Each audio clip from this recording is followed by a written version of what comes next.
Hello dear students, welcome to the channel physics passion. तो आज का ये वीडियो बहुत इंपॉर्टेंट होने वाला है। पता है क्यों?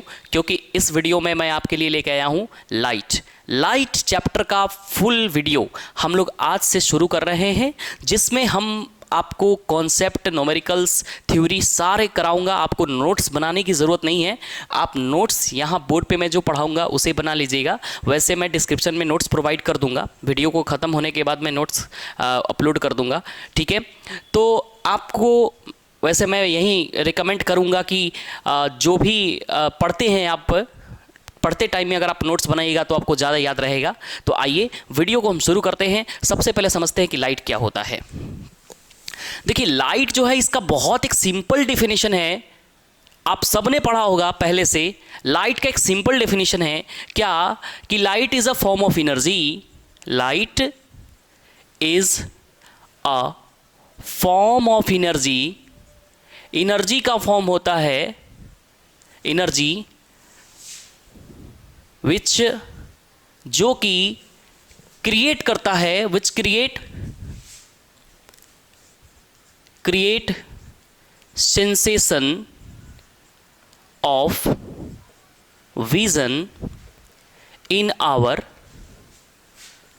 eyes। यानी बच्चे, लाइट एक ऐसा इफेक्ट है, एक ऐसा कॉज है जो हमें किसी ऑब्जेक्ट को दिखाने में हेल्प करता है, यानी सेंसेशन क्रिएट करता है। किस में? आई में, ठीक है, ताकि हम किसी ऑब्जेक्ट को सीन कर पाए। ठीक है बच्चे, तो लाइट का डेफिनेशन क्लियर है, कोई दिक्कत इसमें? आगे बढ़ते हैं। अच्छा देखो, लाइट क्या है। अगर लाइट के बारे में बात करें तो लाइट एनर्जी, तो मैंने बोल दिया कि लाइट एनर्जी है, लेकिन लाइट का जो फिजिकल नेचर है वो क्या है? लाइट पार्टिकल है कि लाइट वेव है ना? लाइट पार्टिकल है कि पार्टिकल नहीं है? तो अब हम बात करने वाले हैं बच्चे नेचर ऑफ लाइट के ऊपर।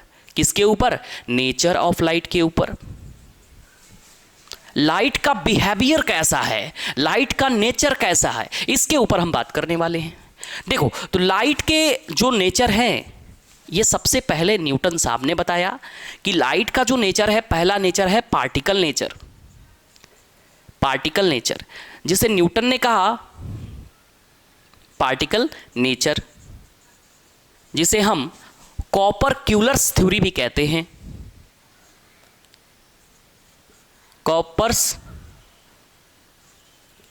कॉपरक्यूलस थ्योरी भी हम इसे कहते हैं। और इसके अनुसार न्यूटन का कहना था कि कोई भी लाइट है ना, लाइट है वो पार्टिकल से मिलकर बना हुआ है, और उसके पार्टिकल्स को हम कहते हैं कॉपरक्यूल्स। और ये पार्टिकल एक स्ट्रीम के फॉर्म में, एक वेव के फॉर्म में कहाँ चल रही हैं? तो हमारे स्पेस में चल रही हैं, और इसकी स्पीड बहुत ज़्यादा है। बाद में इस पार्टिकल का नाम हमने फोटोन रखा, ठीक है। आइए पहले न्यूटन का जो स्टेटमेंट था उसे हम राइट करते हैं। अकॉर्डिंग टू न्यूटन,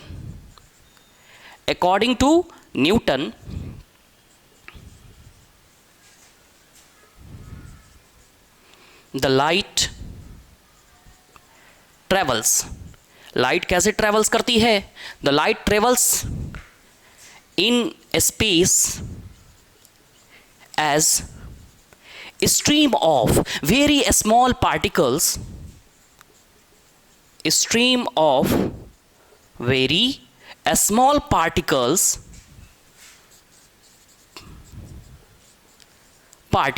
और इसी को हमने क्या कहा? कॉपरक्यूल्स कॉल्ड, इसको मैं लिख दूं पार्टिकल्स कॉल्ड कॉपरक्यूल्स, क्रॉपस्क्यूल। इसी को मैंने क्या कहा? क्रॉपस्क्यूल कहा। ये न्यूटन का स्टेटमेंट था कि लाइट जो है हमारे एटमॉस्फेयर में, हमारे स्पेस में बहुत बहुत छोटे पार्टिकल स्ट्रीम की तरह, है ना। स्ट्रीम मतलब फुहारा, फुहारा समझ सकते हैं। इस तरह से मतलब ट्रेवल करती है with a very high speed. Light travels in space as stream of very small particles called corpuscles with very high speed. तो इसे न्यूटन ने समझाया कि लाइट जो है पार्टिकल से मिलके बना हुआ है। तो लाइट जो है, न्यूटन ने कुछ बिहेवियर देखा होगा लाइट का, रिफ्लेक्शन बिहेवियर देखा, जिससे उसे पता चला कि लाइट जो है रिफ्लेक्शन प्रॉपर्टी को शो कर रहा है। यानी किसी, अगर एक बॉल को अगर एक बॉल को हम मारते हैं किसी हार्ड मास से या किसी दीवार पे या किसी वॉल से, अगर हम बॉल को क्या करते हैं, थ्रो करते हैं, तो बॉल किस तरह से रिटर्न आ जाता है। तो चूंकि लाइट भी किसी चीज़ से क्या करती है, रिफ्लेक्शन दिखाती है, तो इसका मतलब न्यूटन ये समझ गया कि लाइट जो है रिफ्लेक्शन है ना शो कर रही है, तो यानी ये पार्टिकल से मिलकर बनी होगी। बाकी जो बात की बात है ये यहाँ पे नहीं करेंगे। अब देखते हैं आगे कि लाइट क्या एक्सप्लेन नहीं कर सका, है ना, पार्टिकल नेचर क्या एक्सप्लेन नहीं कर सका। तो लिखेंगे यहां पे द पार्टिकल नेचर क्या एक्सप्लेन नहीं कर सका, ये डिफ्रैक्शन, इंटरफ्रेंस, पोलराइजेशन, इन सब फिनोमेना को एक्सप्लेन नहीं कर सका। डिफ्रैक्शन फिनोमेना क्या है अभी बात करेंगे। The particle nature could not explain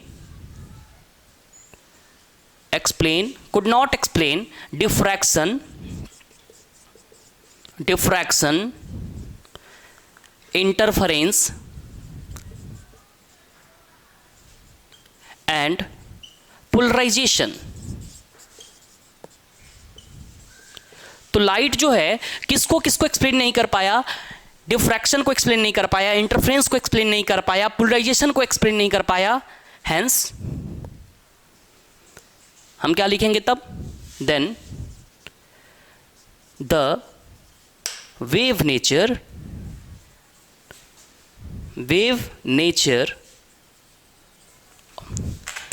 of light was discovered.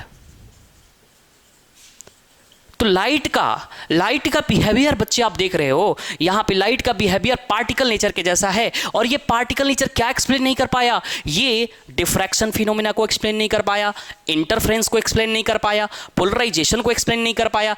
तभी तो लाइट का एक नया नेचर खोजा गया जिसे हम वेव नेचर कहते हैं। और ये वेव नेचर देखिए क्या है, तो जो सेकंड नेचर है लाइट का, जो सेकंड नेचर है वो है वेव नेचर।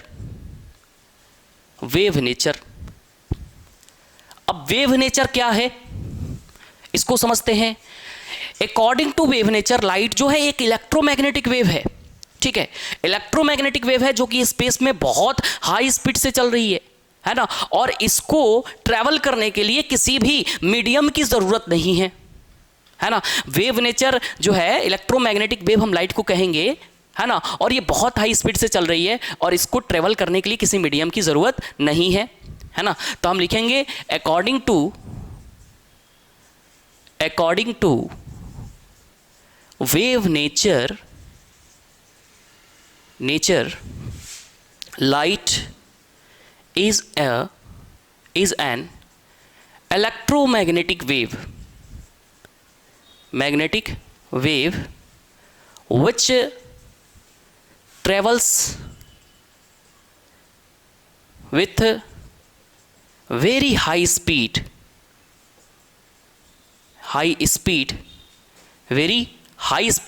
देखो गलत लिख दिया मैंने, very high speed, जो कि बहुत हाई स्पीड से चल रही है, which travels with very high speed in space, है ना, and there is no medium required for its propagation, किसके लिए किसी मीडियम की जरूरत नहीं है। देयर इज नो मीडियम, आप कॉपी पर लिखते रहिए, इसका नोट्स बनाते रहिए, है ना, और क्लियरिटी आएगी। There is no medium required for its propagation, इसके लिए किसी मीडियम की रिक्वायरमेंट नहीं है ना, इसकी प्रोपोगेशन के लिए, है ना। तो ये हमारा वेव नेचर है। अब वेव नेचर जो है ये इट कुड नॉट एक्सप्लेन, ये क्या एक्सप्लेन नहीं कर सका,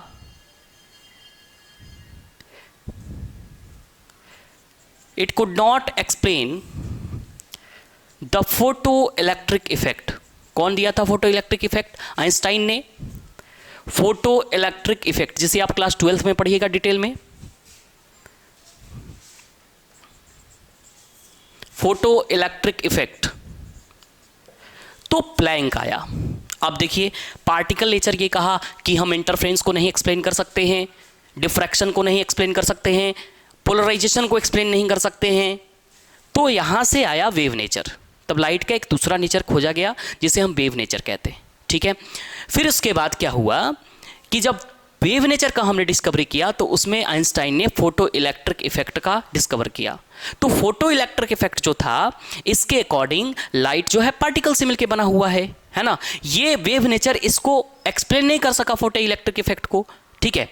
तो यहां से जो है मैक्स प्लैंक ने क्या किया, है ना, तो प्लैंक ने क्या किया, discover given quantum theory of light, quantum theory of light. तो प्लैंक ने क्वांटम थ्योरी ऑफ लाइट दिया, है ना, जिसमें लाइट को, है ना, जिसमें लाइट को in which light has both nature, जिसमें लाइट का बोथ नेचर है, क्या क्या, particle as well as wave nature. तो बेसिकली क्या है कि लाइट का नेचर यहाँ पे क्वांटम मतलब डिफाइन किया गया कि लाइट जो है क्वांटम मैकेनिक्स में, क्वांटम थ्योरी में लाइट का जो नेचर है पार्टिकल और वेव दोनों रखा गया। तो बेसिकली बच्चे लाइट का नेचर क्या है आपको समझ में आना चाहिए कि लाइट का नेचर दो है, पार्टिकल नेचर और वेव नेचर। इसको मैंने एक्सप्लेन किया। अब हम यहाँ थोड़ा सा बात करने वाले हैं किसके ऊपर, डिफ्रैक्शन फिनोमेना के ऊपर, इंटरफ्रेंस के ऊपर, पोलराइजेशन के ऊपर। तो मैं आपको डिफ्रैक्शन इंटरफ्रेंस थोड़ा सा आइडिया दूंगा क्योंकि इसे डिटेल में आप क्लास 12th में पढ़िएगा, ठीक है। देखिए डिफ्रैक्शन फिनोमेना के अनुसार ये बात थी कि अगर आप लाइट के पाथ में कोई छोटा सा पार्टिकल अगर आप यहाँ रख देते हो, छोटा सा पार्टिकल रख देते हो, तो लाइट जो ना है, लाइट अपने पाथ को थोड़ा सा बेंड कर लेती है। यहाँ पे जब इस पार्टिकल के पास में आती है तो लाइट अपने पाथ को थोड़ा बेंड कर रही है। लेकिन न्यूटन का कहना था कि लाइट कभी बेंड नहीं हो सकती, लाइट वेव नहीं है कि बेंड हो जाएगी। लेकिन यहाँ पर डिफ्रैक्शन फिनोमिना में लाइट जो है अपने पाथ को बेंड की, तो यहाँ पे लाइट बेंड हुई, इसलिए इसका वेव नेचर प्रूफ हुआ यहाँ पे। देखिए उसके बाद जो हम इंटरफ्रेंस फिनोमेना की बात कर रहे हैं, तो इंटरफ्रेंस फिनोमेना में क्या था कि एक लाइट वेव ऐसे जा रही है, एक लाइट वेव ऐसे जा रही है, मान लीजिए, है ना, लाइट ऐसे जा रही है और फिर दूसरी लाइट वेव जो है इसी के ऊपर ऐसे जा रही है, समझ रहे हैं, ऐसे जा रही है। तो ये दोनों लाइट वेव के मिलने से एक नया लाइट वेव बनेगा, एक नया लाइट वेव बनेगा, ठीक है। दो लाइट वेव कभी ओवरलैप नहीं करेंगी पार्टिकल थ्योरी के अनुसार, क्योंकि लाइट तो पार्टिकल है, पार्टिकल कैसे एक दूसरे को ओवरलैप करेगा। तो जब लाइट एक दूसरे को ओवरलैप करने लगी और नया लाइट बनाने लगी, न्यू इंटेंसिटी की लाइट बनाने लगी, तो इससे पता चला कि लाइट ओवरलैप भी करती हैं। यह तभी हो सकता है कि लाइट वेव नेचर शो करे। फोटो इलेक्ट्रिक इफेक्ट में क्या था कि आइंस्टाइन ने क्या किया था, एक सेटअप तैयार किया था और उस सेटअप के अंदर एक मेटल को लिया था और मेटल के ऊपर सनलाइट को फॉल कराया था। तो देखा उसकी कुछ कंडीशंस थी जो कि आप क्लास 12th में पढ़िएगा, मैं एक्सप्लेन नहीं कर रहा हूँ उसको, मैं थोड़ा सा बस उसका हिंट दे रहा हूँ कि देखा कि जब आइंस्टाइन ने मेटल प्लेट के ऊपर डिफरेंट अमाउंट इंसेंटी की फ्रीक्वेंसी की लाइट अगर फॉल कराई सनलाइट, तो उसने देखा कि मेटल के अंदर से फ्री इलेक्ट्रॉन रिलीज हो रहे हैं। तो इलेक्ट्रॉन्स को रिलीज करने वाला कौन, इलेक्ट्रॉन को रिलीज कौन कर सकता है, तो इलेक्ट्रॉन को रिलीज जो है कोई पार्टिकल ही तो कर सकता है, क्योंकि इलेक्ट्रॉन पार्टिकल की तरह एज्यूम कर सकते हैं उसे, और पार्टिकल को पार्टिकल ही तो टक्कर मार सकता है। तो इसीलिए फिर यहाँ एक्सप्लेन हुआ, फिर यहाँ पे पता चला कि लाइट जो है ये क्या कर रहा है, यहाँ पे पार्टिकल नेचर शो कर रहा है। तो ये चीज़ जो है बाद में क्वांटम थ्योरी के अंदर बताया गया कि लाइट कहीं कहीं पार्टिकल और कहीं कहीं वेव नेचर शो करता है डिपेंडिंग अपॉन सिचुएशन, ठीक है। ओके, आइए नेक्स्ट सेक्शंस के हम लोग देखेंगे, नेक्स्ट सेक्शन में हम लोग देखेंगे रिफ्लेक्शन ऑफ लाइट।